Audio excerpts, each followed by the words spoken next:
नमस्कार, आप देख रहे हैं प्राइम टीवी और मैं हूं आपके साथ मुस्कान असमानी। तो आज सभी भारतवासियों के लिए काफी अहम दिन है। दरअसल पूरे विश्व की निगाहें आज भारत पर टिकी हुई हैं और टिकी भी क्यों ना हो, क्योंकि देश के तीसरे चंद्र मिशन चंद्रयान-3 के प्रक्षेपण के लिए उल्टी गिनती शुरू हो चुकी है। आज भारत श्रीहरिकोटा स्थित सतीश धवन स्पेस सेंटर से दोपहर तकरीबन 2:30 बजे चंद्रयान-3 की लॉन्चिंग करेगा और चंद्रयान-3 के लैंडर, रोवर और प्रोपल्शन मॉड्यूल में कुल मिलाकर 6 पेलोड्स जा रहे हैं। लेकिन सबसे खास बात यह है कि इस मिशन को फ्रंट से लीड कर रही हैं राकेश विमेन नाम से मशहूर स्पेस साइंटिस्ट ऋतु करिथाल श्रीवास्तव। चंद्रयान-3 की लैंडिंग की जिम्मेदारी महिला वैज्ञानिक ऋतु करिथाल को सौंपी गई है और ऋतु करिथाल चंद्रयान-3 की मिशन डायरेक्टर के रूप में अपनी भूमिका निभाएंगी। बता दें कि ये चंद्र मिशन साल 2019 के चंद्रयान-2 की ही अनुवर्ती मिशन है और भारत के इस तीसरे चंद्र मिशन में वैज्ञानिकों का लक्ष्य चंद्रमा की सतह पर लैंडर की सॉफ्ट लैंडिंग का है। चंद्रयान-2 मिशन के दौरान अंतिम क्षणों में लैंडर विक्रम पथ विचलन के चलते सॉफ्ट लैंडिंग करने में सफल नहीं हुआ था और एक बार फिर से सॉफ्ट लैंडिंग की कोशिश की जाएगी और जब ये लैंडिंग होगी तो वो जो महीना है वो होगा अगस्त का, यानी 23 और 24 के बीच में चंद्रमा पर सॉफ्ट लैंडिंग की कोशिश कराई जाएगी। लेकिन उससे पहले आज पूरे देश भर की निगाहें भारत पर टिकी हुई हैं, क्योंकि आज चंद्रयान-3 मिशन लॉन्च किया जाएगा। तो इस मिशन को लीड कर रही हैं लखनऊ की रॉकेट विमेन ऋतु करिथाल और सॉफ्ट लैंडिंग की भी जिम्मेदारी ऋतु करिथाल पर ही है। ऐसे में ऋतु करिथाल पर जो जिम्मेदारियां हैं वो काफी अहम हो जाती है। लेकिन आज पूरे देश भर की निगाहें, पूरी दुनिया भर की निगाहें भारत पर टिकी हुई हैं और चंद्रयान मिशन 3 को लेकर ये कहा जा रहा है कि ये चंद्रयान-2 का ही एक फॉलो अप है। तो आज दुनिया देखेगी भारत की ताकत। जी हाँ, आज पूरी दुनिया भर के लोग भारत की ताकत को देखेंगे जब चंद्रयान-3 मिशन लॉन्च किया जाएगा। 2:30 बजे का वो समय होगा जब इस मिशन को लॉन्च किया जाएगा। चंद्रयान-2 का फॉलोअप है चंद्रयान-3 और 75 करोड़ का मिशन है चंद्रयान-3। तो 75 करोड़ का मिशन है चंद्रयान-3 और GSLV Mk3 रॉकेट से इस मिशन को लॉन्च किया जाएगा। तकरीबन 2:30 बजे का वो समय होगा जब श्रीहरिकोटा के स्पेस सेंटर से इस मिशन को लॉन्च किया जाएगा और चंद्रयान-3 में एक रोवर भी भेजा जाएगा। उस मिशन पर ऑर्बिटर नहीं जाएगा। तो देखिए, चंद्रयान मिशन के कुछ खास बातें इस वक्त प्राइम टीवी के टेलीविजन स्क्रीन के माध्यम से हमारे दर्शक देख पा रहे होंगे कि चंद्रयान मिशन 3 जो है वो कई मायनों में खास है। इस खबर पर ज्यादा अपडेट के लिए हमारे सहयोगी गौरव हमारे साथ जुड़ चुके हैं। देखिए गौरव, आज एक बार फिर से सभी भारतवासियों के लिए गर्व का पल है और अब पूरे जो दुनिया भर की निगाहें हैं वो भारत पर टिकी हुई हैं और आज तकरीबन 2:30 बजे का वो समय होगा जब चंद्रयान-3 को लॉन्च किया जाएगा। और गौरव देखिए, चंद्रयान-2 का फॉलोअप कहा जा रहा है चंद्रयान-3, तो इन दोनों में क्या कुछ अंतर होगा और चंद्रयान-3 में क्या कुछ नई तकनीक होगी? देखिए, मसला सबसे अहम बात है यहाँ पर। चंद्रयान अगर 3 की बात करें तो चंद्रयान-3 में केवल अंतर केवल महत्वपूर्ण ये है कि चंद्रयान जब गया था, ये जानकारी आपको बता दूं, 22 जुलाई 2019 को यहाँ पर चंद्रयान-3 भेजा गया था। उसके बाद हमने देखा था पहुंच भी गया था, पर सॉफ्ट लैंडिंग वहाँ पर नहीं हो पाई थी और सॉफ्ट लैंडिंग के कारण यहाँ पर जो डाटा आना चाहिए था, तस्वीरें आनी चाहिए थी, वो नहीं आ पाई थी। कहीं ना कहीं इसको इसलिए कहा जाता है कि असफल हो गया था, बहुत सफल नहीं हो पाया था। हालांकि चंद्रयान ने ये जरूर बता दिया था कि जो पानी है उसकी मौजूदगी है चंद्रमा पर, और उसके बाद से लगातार हम इस तरफ पर काम कर रहे थे। अगर बात करें चंद्रयान में सफर, अगर बात करें तो 22 अक्टूबर 2008 को पहली बार चंद्रयान हमने वहां भेजा था। उसके बाद चंद्रयान की बात कर रहा हूँ तो चंद्रयान की 22 जुलाई 2019 को भेजा था, यानी लगभग 11 साल बाद। और यहाँ पर उसी पुनरावृत्ति में आगे बढ़ते हुए केवल मैच 4 साल में हम यहाँ पर चंद्रयान-3 भेजने वाले 2:35 पर श्रीहरिकोटा से सतीश धवन अंतरिक्ष केंद्र से। तो कहीं ना कहीं मुस्कान अहम यहाँ पर कड़ी है और इस कड़ी के माध्यम से जो अंतरिक्ष में हमारी छलांग है वो भी लगातार बढ़ेगी और जो जानकारी है वो भी एकत्र होगी और भारत का अंतरिक्ष में जो दखल जिसे हम लगातार देखते चले जाए, चाहे मंगलयान की बात करें चाहे चंद्रयान मिशनों की बात करें, हमेशा से आगे बढ़ते रहे। और सबसे महत्वपूर्ण बात ये यहाँ है कि उत्तर प्रदेश के लिए भी यहाँ पर गर्व की बात है कि उत्तर प्रदेश के लखनऊ के रहने वाली रॉकेट वुमेन डॉक्टर ऋतु करिथाल भी मिशन डायरेक्टर है और ये गर्व की पल लखनऊ वासियों के लिए भी है, उत्तर प्रदेश वासियों के लिए भी और देशवासियों के लिए भी है कि चंद्रयान-3 यहाँ पर आगे उसके प्रति डेट पर वापस लॉन्च किया जाएगा। देखिए गौरव, इस मिशन को लेकर के ये भी खासियत बताई गई है कि इस बार चंद्रयान 3 के साथ ऑर्बिटर नहीं जाएगा और पहले चंद्रयान 2 के साथ तकरीबन 5 रॉकेट जा रहे थे, लेकिन इस बार ये भी कहा जा रहा है कि सिर्फ 4 रॉकेट जाएंगे।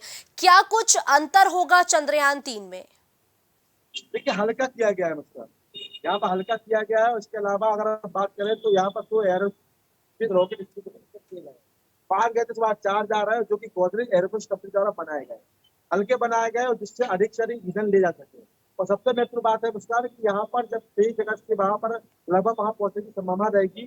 23 अगस्त के लगभग चंद्रमा के दक्षिण ध्रुव को ये जाकर छुएगा, तो निश्चित रूप से उम्मीद कर रही है कि वहां पर जो चंद्रयान 3 के साथ हुआ था इस बार यहाँ पर ना हो। तो बेहतर किया गया है, ऑर्बिटर भी इस बार नहीं रखा गया, हालांकि तमाम तरह के अत्याधुनिक उपकरण है इस पर लगाए गए हैं, अच्छी क्वालिटी के कैमरों के साथ प्रदर्शित किया गया है। और जानकारी के मुताबिक ये भी कहा गया है कि कुछ ऐसी लैब टेस्टिंग भेजी गई है, क्योंकि चंद्रयान 1 या 2 की बात करूँ तो पानी की मौजूदगी और पानी जैसे तरल पदार्थ की बात वहां पर कही गई, पर अब जो चंद्रयान 3 की आ रहा है तो तमाम ऐसे उपकरण लगाए जिससे स्पष्ट हो जाएगा कि पानी ये तरल पदार्थ है या पानी है चंद्रमा पर।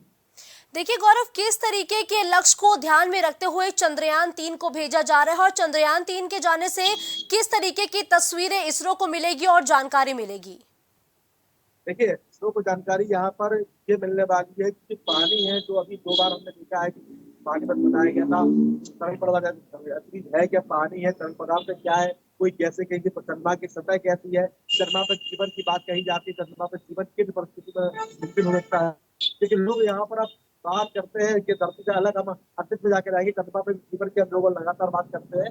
तो इसरो का भी यही सोच रहा है कि क्या कुछ जानकारी यहाँ पर मिट्टी के बारे में सके, वहाँ के जो वातावरण है, जो आपका पर्यावरण है, वहाँ के बारे में जानकारी मिल सके। जो तरल पदार्थ वहाँ पर 2 बार चंद्रयान 1 और चंद्रयान 2 में हम नहीं समझ पाए थे, पानी है कि और कुछ है, उसकी जानकारी हमें मिल सकती है। इसके अलावा दक्षिण ध्रुव से जो माहौल है, जो वहाँ पर जो अगर विकिरण देखें, विकिरण कितना है, कितने समय तक वहाँ पर विकिरण रहता है, और अगर सॉफ्ट लैंडिंग हो जाएगी मुस्कान, तो तमाम चीजें यहाँ पर इसरो को प्राप्त तो भारत का जो इतिहास रहा है, अच्छा रहा है अंतरिक्ष के स्तर पे, तो कहीं ना कहीं उसको भी यहाँ पर वापसी मिलेगी। तो निश्चित रूप से हम आने वाले समय ठीक में है गौरव, और आज बेहतर श्री तरीके से हरिकोटा से इस मिशन को लॉन्च किया जाएगा, यानी कि 14 जुलाई की वो तारीख है जब एक बार पूरे दुनिया भर की निगाहें भारत पर टिकी होंगी। लेकिन सबसे बड़ा टास्क वही होगा जब सॉफ्ट लैंडिंग होगी मून की।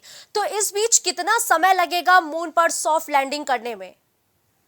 देखिए मुस्कान, लगभग मैंने आपको बता दिया कि आज 14 जुलाई हुई है, 14 का तो अगर मान लें 1 महीना कैसे ये हो जाता है, और 14 अगस्त के बाद अगर हम माने तो लगभग 8 दिन और, यानी लगभग अगर हम बात करें तो 38 से 39 दिन पूरे मिशन में लगेंगे, क्योंकि चंद्रमा को वहां पर पहुंचना ही सिर्फ लक्ष्य नहीं है, चंद्रमा के दक्षिण ध्रुव को छूना भी है और सॉफ्ट लैंडिंग करना है।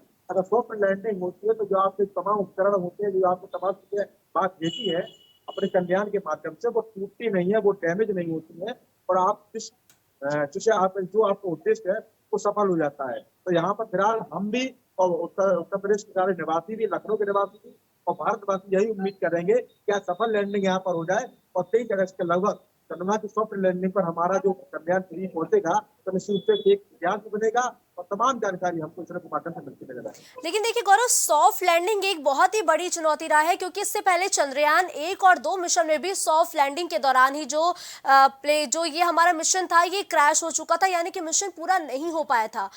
इस बार जो चांसेस है वो कितनी ज्यादा बढ़ चुकी है गौरव? देखिए चांसेस यहाँ पर मुस्कान ये है कि जो गति होती है, जब दक्षिण कहीं से भी चंद्रयान जाता है या कोई रॉकेट जाता है तो उसकी गति है, तो गति वहां पर कम करना बहुत जरूरी है। और जब गति कम होती है तो गति के बाद से लैंडिंग होती है। चंद्रयान अगर 1 और 2 की बात करें तो वहां पर जो रॉकेट चंद्रयान 1 और 2 था, वो अपनी गति कम नहीं कर पाया था। गति कम करने के बाद विकिरण क्षेत्र आ जाने के कारण अचानक से जब उसका पहुंचा था वहां पर, तो उसके जो पार्ट्स थे वो बिल्कुल सही अवस्था में वहां पर नहीं पहुंच पाए थे और सॉफ्ट लैंडिंग नहीं हो पाई।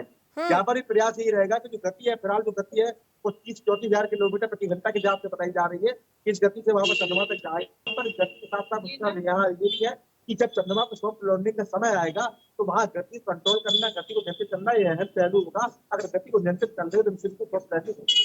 देखिए गौरव, दक्षिणी गोलार्ध पर लैंडिंग करने का जो लक्ष्य है वो रखा गया है ताकि सॉफ्ट लैंडिंग जो हो दक्षिणी गोलार्ध में हो, और ऐसा करने वाला अगर ये मिशन सफल हो जाता है तो भारत पहला देश होगा। लेकिन लैंडिंग के दौरान की चुनौतियां क्या है, क्योंकि देखिए जानकारी के मुताबिक तो ये पता लग पा रहा है कि दक्षिणी गोलार्ध में रोशनी बिल्कुल नहीं पहुंचती है। देखिए मुस्कान, ऑर्बिट है, हर अगर पृथ्वी की बात करें या सूर्य की बात करें, मंगल की बात करें या चंद्रमा की बात करें, ऑर्बिट होता है और ऑर्बिट में रॉकेट आज तक फंस जाता है या वहां का जो हवा का प्रभाव होता है, क्योंकि सौरमंडल में भी हम लगातार देखते हैं कि वहां पर भी तूफान आते रहते हैं। तो जब तूफान आते हैं तो कई बार क्या होता है कि जो रॉकेट होता है वो अपने लक्ष्य बढ़ जाता है या उसकी गति अचानक बढ़ जाती है, तब सॉफ्ट लैंडिंग की समस्या है तो पूरी नहीं हो पाती। सॉफ्ट लैंडिंग तो उम्मीद करते हैं पूरा नहीं हो पाता है। दक्षिणी गोलार्ध में यहाँ पर सॉफ्ट लैंडिंग की बात हम कर रहे हैं तो उम्मीद हम यही कर सकते हैं कि वहां पर कोई तूफान ना रहे। अंधेरे की बात आप पहले बता चुके हैं, ऑलरेडी हमेशा अंधेरा रहता है, और उम्मीद है कि जो चंद्रमा की ऑर्बिट है वहां पर तूफान ना रहे, और तूफान अगर रहेगा तो निश्चित रूप से हम मुश्किलें बनेंगी। अगर तूफान नहीं रहता है और रॉकेट की गति को कंट्रोल कर जाते हैं तो निश्चित रूप से हम दक्षिण गोलार्ध में अपने चंद्रयान-3 को उतारकर एक इतिहास बनाते नजर आएंगे। बिल्कुल गौरव, सही कहा आपने कि 2 से ढाई के बीच का समय वो होगा जब पूरी दुनिया और पूरा भारत जो है वो टीवी देख रहा होगा, निगाहें गड़ी होंगी सबकी टीवी पे, क्योंकि एक भारत के लिए गर्व का पल होगा।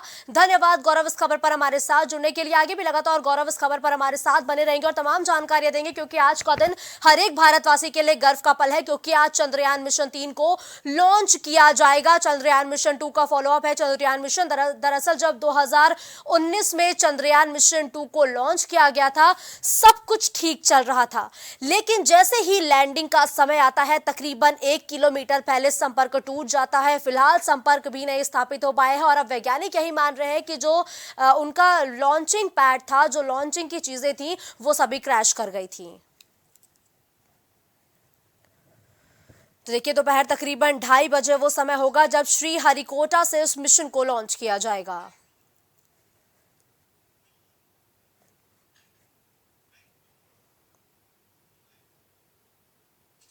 लोकसभा चुनाव को लेकर बीजेपी महाजनसंपर्क अभियान चला रही है, लेकिन अभियान की रफ्तार धीमी पड़ गई है। यूपी में इस अभियान के तहत होने वाला संपर्क से समर्थन निर्धारित संख्या तक नहीं पहुंच पाया है। बता दें कि बीजेपी ने प्रबुद्ध लोगों को जोड़ने की योजना बनाई थी और हर लोकसभा क्षेत्र में 1000 लोगों को जोड़ने की योजना थी, लेकिन 1 महीने 10 दिन बाद भी अभियान का लक्ष्य पूरा नहीं हुआ है। ये लक्ष्य करीब 32 से अधिक लोकसभा क्षेत्र में पूरा नहीं किया गया है।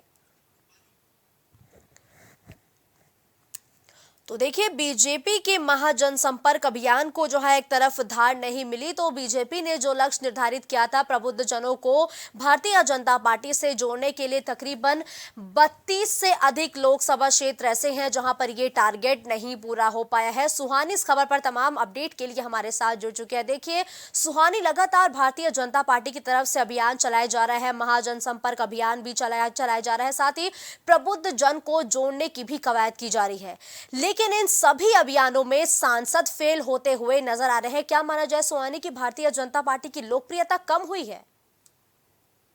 कहा जाता है कहीं न कहीं लोकसभा चुनाव है, इस पर युद्ध कहा जा रहा है कि सभी विपक्ष पार्टी इसको लेकर तैयारियां कर रही है, लेकिन दूसरी तरफ बीजेपी सरकार जो है वो अपनी अलग अलग रणनीतियों के साथ मैदान में कर रही है। उनका एक इसका मुद्दा था महाजनसंपर्क अभियान, तो उन्होंने 30 जून तक रखा था, लेकिन जब ये पूरा नहीं हो पाया, जिस तरह से बीजेपी चाहती थी कि हमें लोगों का जो साथ मिले, जिस तरह से वो योजनाएं भी थी और जो लाभार्थी थे, जिन योजनाओं को लाभार्थी को मिला था, वो अब इस महाजनसंपर्क अभियान में जुटाना चाह रहे थे, लेकिन उस तरह से देखने को नहीं मिला। तो फिर जनसंपर्क अभियान को जो 18 जुलाई तक बढ़ा दिया गया है, और इसे देखते हुए भी तो महाजनसंपर्क के जो राष्ट्रीय महासचिव सुनील बंसल है, उनका साफ तौर पर कहना है कि जिस तरह से हमने उम्मीदें लगाई थी कि लाभार्थी और जो प्रबुद्ध है वो देखने को मिलेगा, वो भीड़ देखने को मिलेगा, इस लोकसभा से 10,000 से अधिक लोगों को उम्मीद लगा कर बैठे हुए थे, लेकिन उस तरह से देखने को नहीं मिल रहा है। कहीं ना कहीं तो कहा जा रहा है कि जो सांसद है वो इसमें लापरवाही दिखाते हुए देखते हुए मिल रहा है। अब बता दें कि जो केंद्र का सत्ता होता है कहीं ना कहीं उत्तर प्रदेश से ही होते हुए जाता है,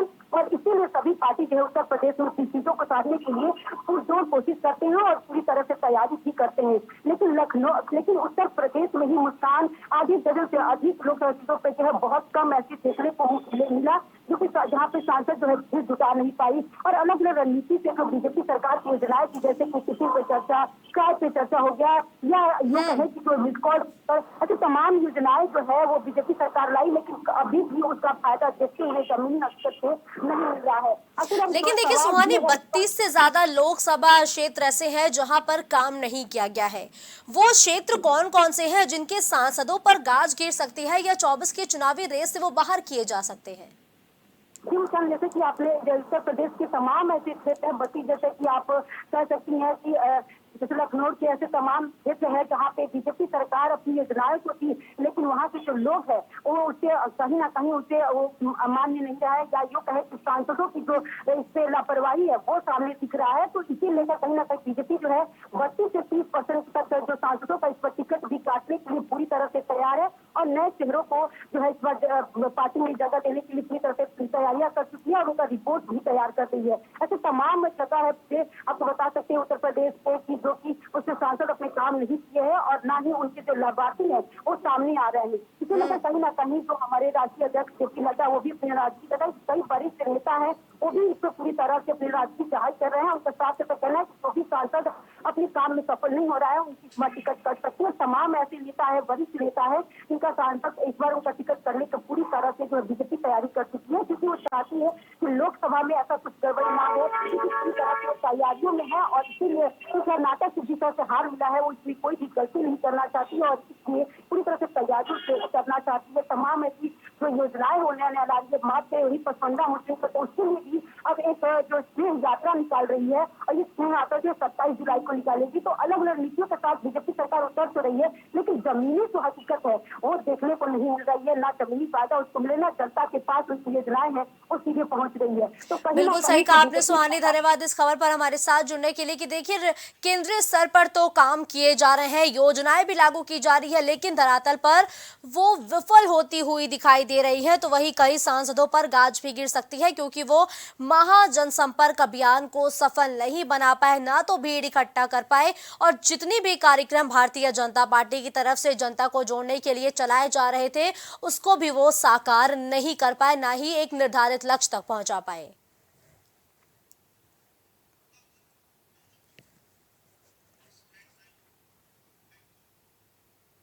तो यूपी में अगले 2 दिनों तक भारी बारिश होने की संभावना है।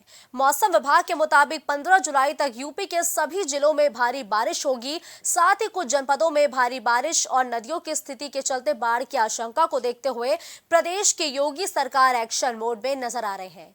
जहां आज सीएम योगी सहारनपुर में बाढ़ की स्थिति को लेकर बैठक करेंगे। इसके अलावा सीएम योगी के निर्देश पर संवेदनशील गांवों में बाढ़ प्रबंधन और राहत बचाव के लिए राहत चौपाल लगाने के भी निर्देश दिए हैं। बता दें कि मौसम विभाग के मुताबिक श्रावस्ती, पीलीभीत, बरेली, बहराइच, सीतापुर, वाराणसी, गोरखपुर, कुशीनगर समेत कई जिलों में भारी बारिश की चेतावनी भी जारी कर दी गई है, जिसको लेकर सीएम योगी आदित्यनाथ एक बार फिर से सक्रिय हो चुके हैं। तो वही हथनी कुंड से छोड़े गए पानी की वजह से सहारनपुर में भी बाढ़ जैसी स्थिति पैदा हो चुकी है, जिस पर भी आज बैठक करेंगे सीएम योगी आदित्यनाथ। तो कानपुर से हमारे सहयोगी उपेंद्र अस्थाना हमारे साथ लाइव जुड़ चुके हैं। देखिए उपेंद्र, रुक रुक कर हो रही बारिश अब प्रदेश में परेशानी का सबब बन चुकी है। कानपुर में भी क्या झमाझम बारिश देखने को मिल रही है या फिर तपिश से लोग परेशान हैं? जी, अगर बात की मुस्कान तो बारिश जो है वो लगातार रुक रुक के हो रही है और मौसम का जो है बात की जाए तो उतार चढ़ाव जो है लगातार बना हुआ है। और अगर बात की जाए तो मौसम में हवा करने चलने के मानो उमस को लेकर के कहीं ना कहीं लोगों को काफी दिक्कतों का सामना करना पड़ रहा है। और उसके बाद अगर बात की जाए तो कहीं ना कहीं जो बिजली कटौती को लेकर जो कानपुर वासी जो है वो भी काफी परेशान नजर आ रहे हैं, क्योंकि जगह जगह फॉल्ट होने के कारण जो है दिक्कतों का सामना करना पड़ रहा है। और उसके बाद अगर बात करें तो मौसम की, तो आसपास के जो कानपुर के जो नगर जो ग्रामीण क्षेत्र है उन ग्रामीण क्षेत्रों में जो है लगातार जो है जो नदियां हैं वो पूरी तरीके से उफान पे है। अगर बात की जाए तो जो कच्चे इलाके हैं उनको जो है लगातार जो पानी जो है वो लगातार बढ़ता चला आ रहा है। बिल्कुल, देखिए उपेंद्र, पानी बढ़ता चला जा रहा है और सीएम योगी आदित्यनाथ आज एक बैठक भी करेंगे जिसमें जरूरी दिशा निर्देश दिए जाएंगे, क्योंकि 2 महीने पहले की गई बैठक पर सीएम योगी आदित्यनाथ के अधिकारियों ने कोई एक्शन नहीं लिया। यही वजह है कि लोग बाढ़ से परेशान हैं।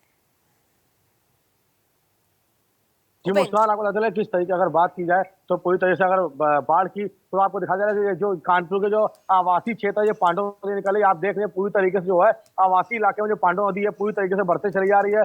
और देखिए किस तरीके से लोगों की फसल जो है पूरी तरह से खराब कर रही है, क्योंकि अगर बात की जाए तो किसान जो है आसपास के जो क्षेत्र है उनकी सारी फसलें जो है खराब हो रही है। क्योंकि अगर बात करें तो उसके बाद जिला प्रशासन पूरी तरीके से एक्टिव है, क्योंकि रेस्क्यू टीम जो है यहाँ पे आसपास के लोगों जो बने हुए मकान उनको जो है रैन बसेरा में और रखने का पूरा जो व्यवस्थाएं की गई है। और जो लोग वहाँ ग्रामीण लोग हैं उनका जो है स्वास्थ्य संबंधित जो सारी समस्या जो सुविधाएं हैं वो रैन बसेरे में पूरी तरीके से कर दी गई है और जिला प्रशासन पूरी तरीके से एक्टिव है। देखिए उपेंद्र, जब भी बाढ़ की स्थिति होती है और किसानों के खेत को नुकसान पहुंचता है तो जिला प्रशासन और लेखपाल मौके पर पहुंचकर जो भी नुकसान हुआ है उसकी भरपाई करने के लिए मुआयना भी करते हैं। क्या कुछ ऐसी तस्वीरें आपको कानपुर में देखने को मिल रही हैं?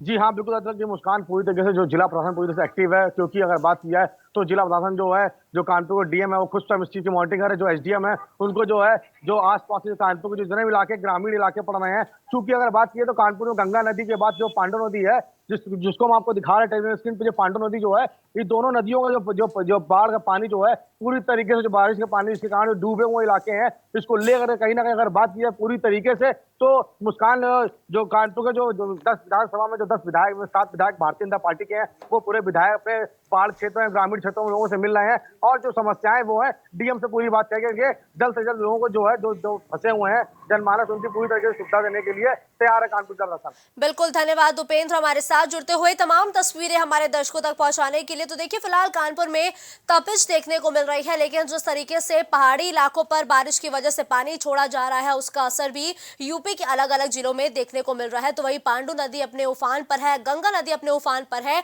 जिसके चलते अब लोगों को रेस्क्यू किया जा रहा है। जो भी ग्रामीण इलाके हैं वहां पर जलभराव की स्थिति पैदा हो गई है, लोगों के घरों में पानी घुस गया है और लोगों के जो खेत है वो भी नष्ट हो चुके हैं और उसका आकलन भी किया जा रहा है। जिला प्रशासन के साथ ही जो लेखपाल है वो भी अपने क्षेत्र में पहुंचकर जितनी भी किसानों के फसलों का नुकसान हुआ है उसका जायजा ले रहे हैं, खेतों का मुआयना कर रहे हैं और उसके बाद एक रिपोर्ट सौंपेंगे, जिसके बाद किसानों को जरूरी मदद दी जाएगी।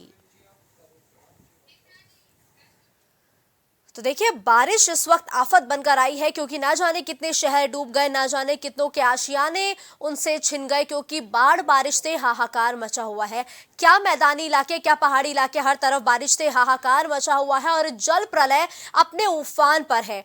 प्रचंड जो हाहाकार की तस्वीरें हैं वो देखने को मिल रही है प्रदेश के अलग अलग जिलों से और देश भर के अलग अलग राज्यों में। हिमाचल प्रदेश की तो स्थिति केदारनाथ त्रासदी की याद दिला रही है, क्योंकि जो मंदिर है वो भी डूब चुके हैं, जो देवालय है वो डूब चुके हैं और लोगों के घर भी ताश के पत्तों की तरह ढहकर मलबे में तब्दील होकर नदियों के उफान के साथ बहे जा रहे हैं।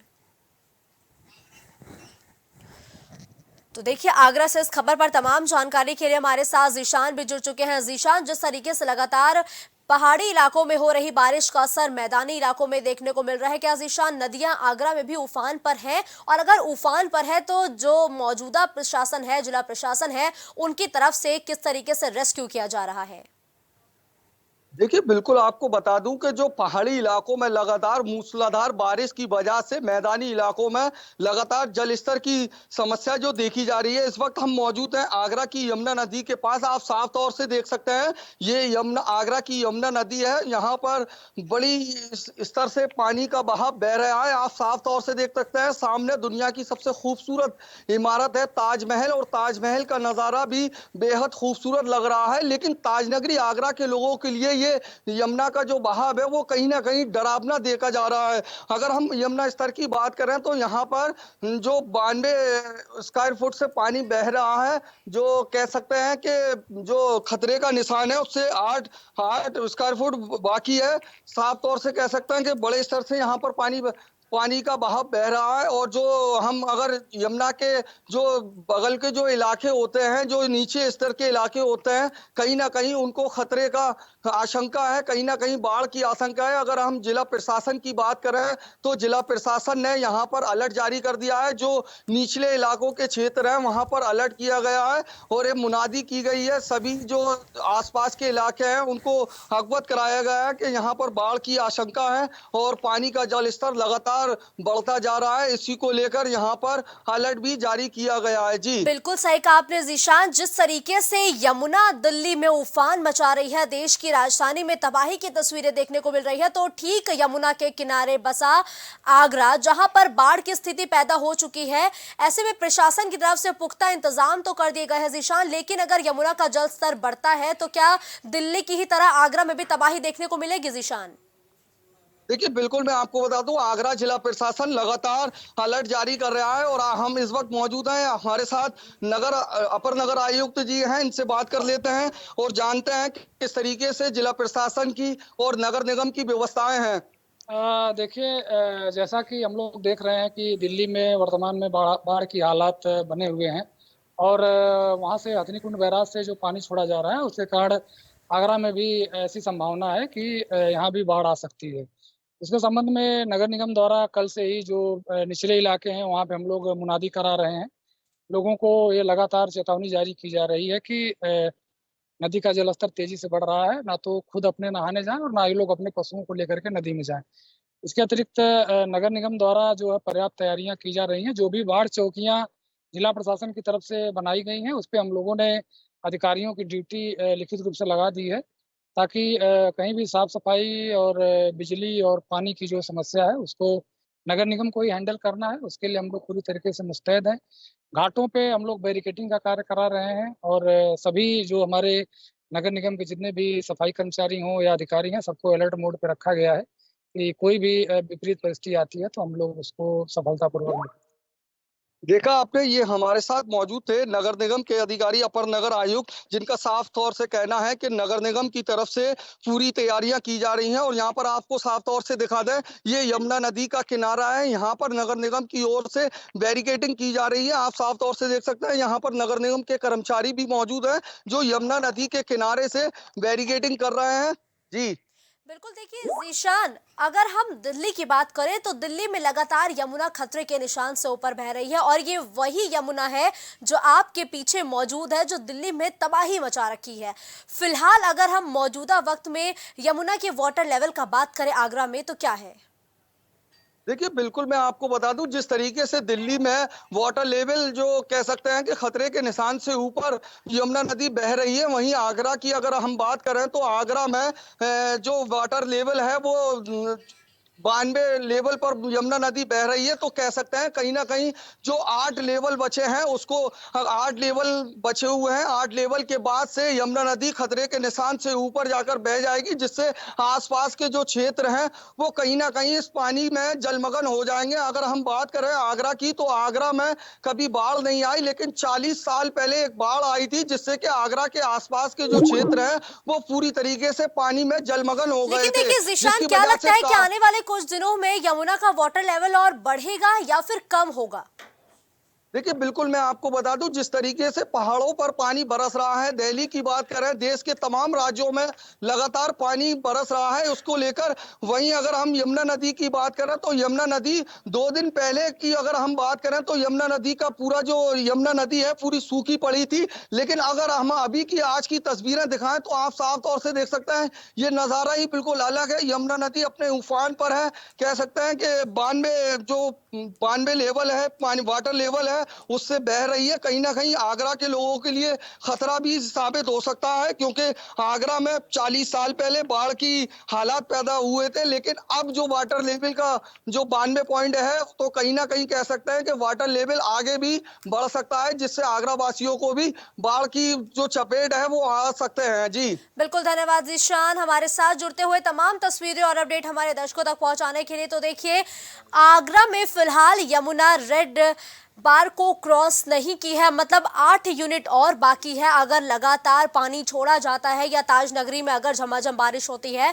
तो यमुना खतरे के निशान को पार कर जाएगी, यानी कि जो चेतावनी के लिए रेड मार्क लगाया जाता है, अगर वो क्रॉस कर देती है यमुना नदी आगरा में तो ऐसे में आगरा भी बाढ़ की जद में आ जाएगा। तो वही गोंडा से मुजीब हमारे साथ जुड़ चुके हैं। देखिए मुजीब, अगर हम गोंडा की बात करें तो गोंडा में अक्सर जब भी बाढ़ की स्थिति पैदा होती है आसपास के गांवों में, तो वो पहाड़ी इलाकों से छोड़े गए पानी की वजह से पैदा होती है।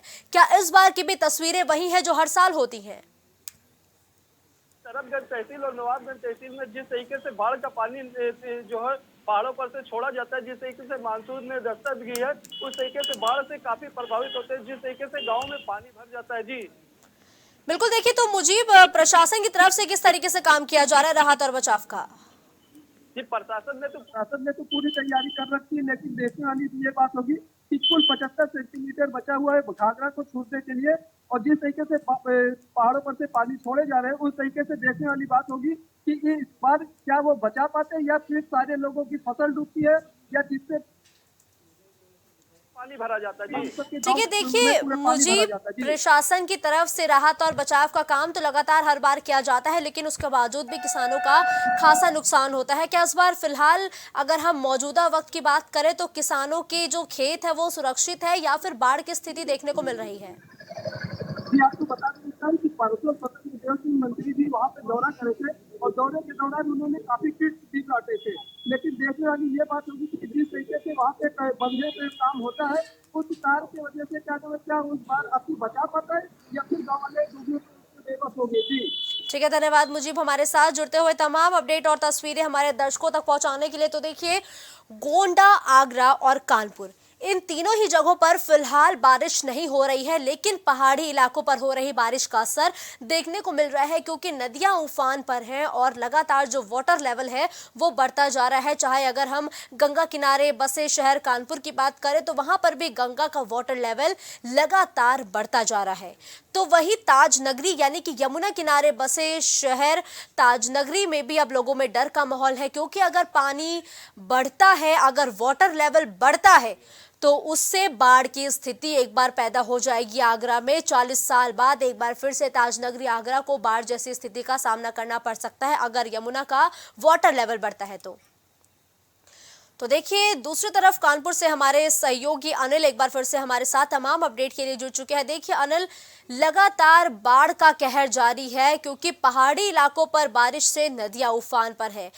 गंगा किनारे बसे शहर कानपुर की अगर हम बात करें तो वहां पर नदी किस तरीके से उफान पर है और मौजूदा समय में वाटर लेवल क्या है? जी बिल्कुल, मैं बता दूं कि जिस हिसाब से पहाड़ी इलाकों में बरसात लगातार हो रही है और लगातार बारिश होने की वजह से जो कि हरिद्वार से जो गंगा कानपुर आती है वो हरिद्वार से होकर आती है, और जिस हरिद्वार का जो नरोरा बांध है उसको डैम को खोल दिया गया है। डैम को खोलने के बाद में जिस हिसाब से जल का स्तर बढ़ा है तो कहीं ना कहीं आप मेरे पीछे देख सकते हैं कि जल का स्तर कितना बढ़ रहा है और लगातार बढ़ता चला जा रहा है। इसके अलावा बता दूं कि जो गंगा किनारे का ये सरसैया घाट है, और सरसैया घाट पे जिस हिसाब से लगातार जल स्तर बढ़ा आप देख सकते हैं जो सामने।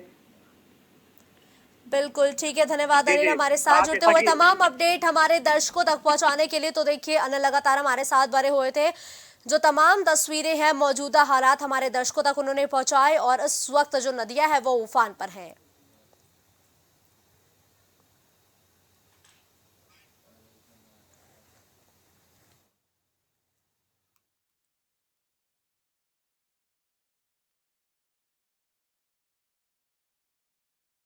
बारिश को लेकर यूपी में अलर्ट जारी है और पहाड़ टू मैदान बारिश से हाहाकार मचा हुआ है। अनिल एक बार फिर से तमाम अपडेट लेकर हमारे साथ जुड़ चुके हैं। देखिए अनिल, क्या मैदानी इलाके और क्या पहाड़ी इलाके, बारिश से हाहाकार मचा हुआ है। फिलहाल कानपुर की जो स्थिति है वो कैसी है? क्या बारिश का कहर देखने को मिल रहा है या फिर कानपुर की जनता तपिश से बेहाल है? जी आप देख सकते हैं कि लोग वहां पे रह रहे थे और पुलिस जो भी प्रशासन था, प्रशासन ने आकर उनको वहां से हटा दिया है। हटाने के बाद उनकी कोई एक वैकल्पिक व्यवस्था नहीं करी है। वैकल्पिक व्यवस्था में आप देख सकते हैं कि लोग नाव के अंदर रहने को मजबूर हैं और नाव के अंदर ही अपना जीवन यापन कर रहे हैं। इसके अलावा आसपास भी निवास सरकारी कार्यालय बने हुए हैं, लेकिन वो खाली पड़े हुए हैं और उनके रहने की व्यवस्थाएं नहीं कराई जा रही हैं। देखिए अनिल, अभी आपने तस्वीरें भी दिखाई कि लोग जो है वो बोट के अंदर रहने को मजबूर है। क्या प्रशासन की तरफ से उन तक कोई मदद पहुंचाई जा रही है? जी बिल्कुल, प्रशासन रात को आया था, लेकिन रात को आने के बाद उनको कोई वैकल्पिक व्यवस्था तो नहीं दी है, लेकिन यहाँ से लगभग 20 से 25 किलोमीटर इनको कुछ लोगों को आवाज देने की बात कही गई है, लेकिन जब यहाँ पे लोगों से बात की गई तो उन्होंने कहा कि 20 से 25 किलोमीटर आने जाने का खर्चा ही इतना हो जाता है कि जो भी उनकी आमदनी है उस आमदनी को उसी में व्यय कर देंगे। लेकिन कहीं ना कहीं जिस हिसाब से लोग यहाँ रहने को मजबूर हैं, क्योंकि जो लोगों का कहना है कि यहाँ पे अगर कोई आसपास अच्छी व्यवस्था कर दी जाए, जिससे वो कुछ सिर्फ 4 महीने का समय होता है जो कि बरसात का समय होता है, उस समय ही इस प्रकार की समस्याएं आती हैं। अगर इस समय इनको कुछ यहाँ पे आसपास रहने की व्यवस्था करा दी जाएगी तो कहीं ना कहीं वो अपनी समस्याओं से निजात पा सकते हैं। लेकिन जिस हिसाब से आप जल स्तर देख रहे हैं, ये जो बाढ़ का खतरा है लगातार बढ़ता चला रहा है, क्योंकि दिल्ली भी लगभग डूब चुकी है। दिल्ली डूबने के बाद में जिस हिसाब से हरिद्वार की तरफ से जो पानी इधर आ रहा है और वो जल स्तर बढ़ता चला रहा है, तो कहीं ना कहीं लेकिन देखिए अनिल, हर बार ऐसी स्थिति पैदा होती है लेकिन जिला प्रशासन अलर्ट नहीं रहता है, जिसकी वजह से लोग परेशान होते हैं। देखिए इस बार की भी तस्वीरें आपने दिखाई कि लोग कितनी मजबूरी में जीवन यापन कर रहे हैं, लेकिन प्रशासन कोई इंतजाम नहीं करता है। तो आखिर जब प्रशासन को पता है कि हर बार बारिश से स्थिति ऐसी बनती है, तो आखिर पहले से तैयारियां क्यों नहीं की जाती हैं? जी बिल्कुल, आप कह सकते हैं कि जब चीजें सामने आती हैं तो प्रशासन इसके लिए एक्टिव होता है। हालांकि प्रशासन लगातार पिछली बार भी ऐसी कुछ कंडीशन आई थी, लेकिन पिछली बार भी कहीं ना कहीं सब चीजों में नाकाम रही थी और ठीक उसी तरीके इस बार फिर सामने आए हैं। लेकिन अभी वर्तमान में जो कानपुर की स्थिति है अभी सामान्य है और ऐसी कोई भी चीजें देखने को नहीं मिल रही। लेकिन जिस हिसाब से पहाड़ी क्षेत्रों में और जो भी पहाड़ी इलाके हैं वहाँ पे बारिश हो रही है, तो उसकी वजह से हो सकता है कि आगे चलकर समस्या आ जाए, क्योंकि यमुना का भी जल स्तर आप देख सकते हैं कि दिल्ली में किस हिसाब से पूरा दिल्ली डूब चुका है। यमुना स्तर का लगभग जो स्तर है वो बढ़ चुका है, क्योंकि तो लगभग 233 पॉइंट कुछ का वहाँ का जो खतरे का निशान होता है उससे भी यमुना भी क्रॉस कर चुकी है। लेकिन अगर कानपुर की भी बात की जाए तो कानपुर का जो सरसैया, मैं इस वक्त मैं खड़ा हूँ कानपुर के सरसैया घाट पे, लेकिन सरसैया घाट की बात की जाए तो भी लेकिन स्थिति सामान्य है। लेकिन जिस हिसाब से लगातार जगह जगह पे बाढ़ आ गई थी, उसके बाद कानपुर का जो प्रशासन है वो अलर्ट हुआ है। अलर्ट होने के बाद जो यहाँ के गंगा के किनारे रहने वाले लोग हैं उनको कहीं ना कहीं रेस्क्यू किया जाता था। लेकिन जब यहाँ के लोगों से बात की गई तो उनका साफ सीधा कहना था कि अगर इनको अगर रहने की व्यवस्था आसपास करा दी जाए तो कहीं ना कहीं ये अपनी समस्याओं से उतना ज्यादा वो नहीं हो पाएंगे। लेकिन इनका कहना है कि लगभग 20 किलोमीटर दूर इनको आवास दिया जा रहा है, उस आवास से आने जाने का खर्चा ही उतना ज्यादा हो जाएगा कि वो अपनी जो यहाँ पे जो इनकम करते हैं उस पूरा खर्चा उनका किराया में चला जाएगा। और आसपास जो रहने की बच्चे भी बोट पर नजर आ रहे हैं और इससे साफ अंदाजा लगाया जा सकता है कि लापरवाही किस तरीके से की जा रही है, क्योंकि अभी हम इन्हीं तस्वीरों का जिक्र कर रहे थे कि देखिए 3-4 बच्चे यहाँ पर मौजूद हैं और नदियां अपने उफान पर है। ऐसे में अगर हादसा हो जाता है तो जिम्मेदारी किसकी होगी? जी, हालांकि प्रशासन लगातार इसको खाली कराने का प्रयास कर रहा है और यहाँ के लोगों से जब बात करने का प्रयास किया गया तो उनका कहना था कि रात को ही लगभग 11 बजे प्रशासन आया था, प्रशासन ने हटाने का पूरा प्रयास किया था। लेकिन लोगों का भी यहाँ का कहना है कि अगर हम आसपास ही कहीं रहने की व्यवस्था।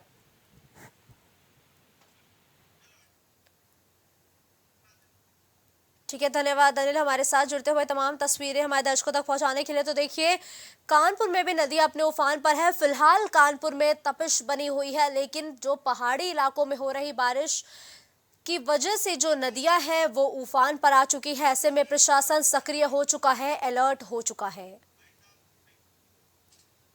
शहर शहर खबर खबर हमारी खास पेशकश में फिलहाल के लिए बस इतना ही। देश और दुनिया की तमाम बड़ी खबरों के लिए आप देखते रहिए प्राइम टीवी। कुछ भाव पुष्प